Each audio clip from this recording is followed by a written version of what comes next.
Hey, Real Surf Garage, we're coming through out there. Real Surf Garage, I should have done a live feed from the gun show.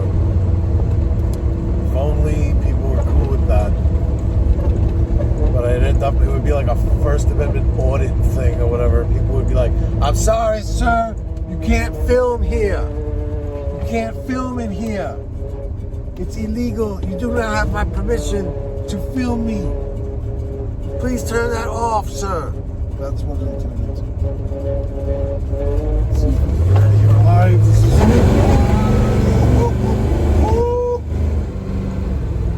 nice. That's why you need a 440. Wow. That's a lot of smoke back there. This is very irresponsible. So, alright, what was at the gun show? I saw a Winchester, my first spin through the whole thing.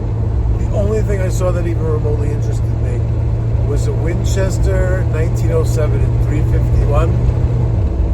You know those things, it's like the 1903, but those larger calibers. I think calibers, there's a 351 one, and then there's a, isn't there like there's a 401. I don't know, is that 1910, model 1910? It's like 401. You know those things, they always have like busted up fore ends. So the fore end was all, you could see they were like wood repairs to it. You know, it had cracked and it had been repaired. And not the greatest fucking repair.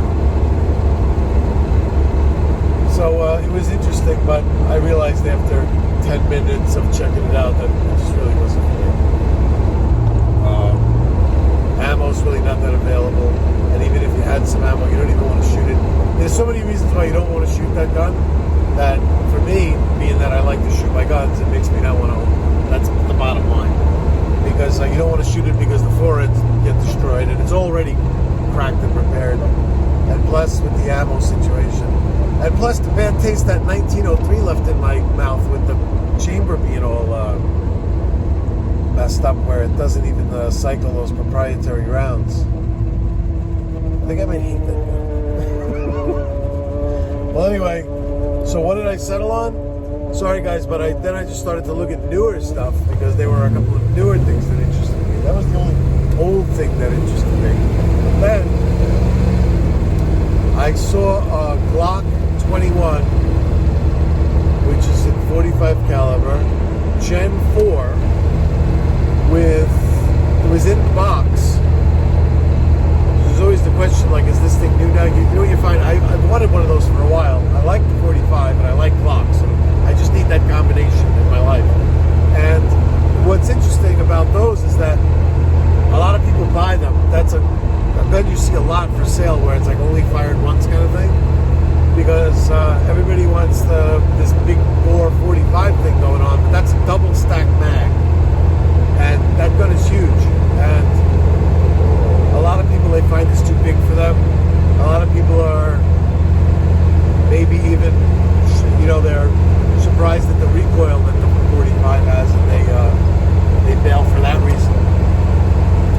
But this one was in the box with those, those grip things that you put on that.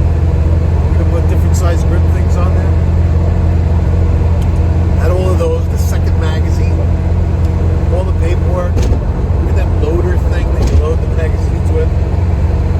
But he said the guy had shot it once. He said, I shot it once, and he goes, if I even did, I'm not even sure if I shot it. Fish felt it was too big for me. How he doesn't make that determination before he actually puts down the money, I don't know, when he bought it. But I took it. He let me take the slide off and everything, and I looked at it. There wasn't a mark on the feed ramp. It doesn't even look like it was cycled. Sometimes somebody might not even shoot a gun, but just cycling it a bit even leaves marks. I mean, it still had that original Glock lube, that gold stuff. That's what you look for when you're looking at a Glock. You see that original gold stuff on there.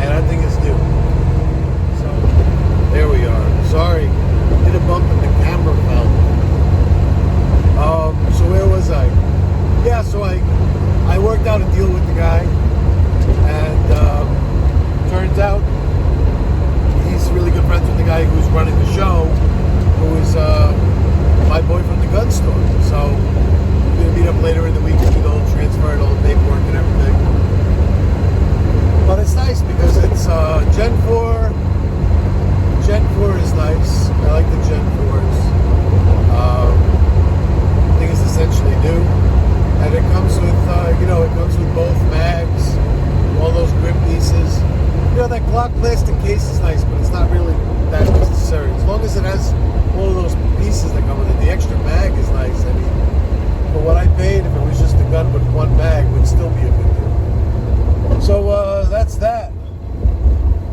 I'm going to do 3 videos today. 3. This is number 2. I'm going to come back in with number 3, which is going to be on the other American Mauser. Where are you? Stay tuned.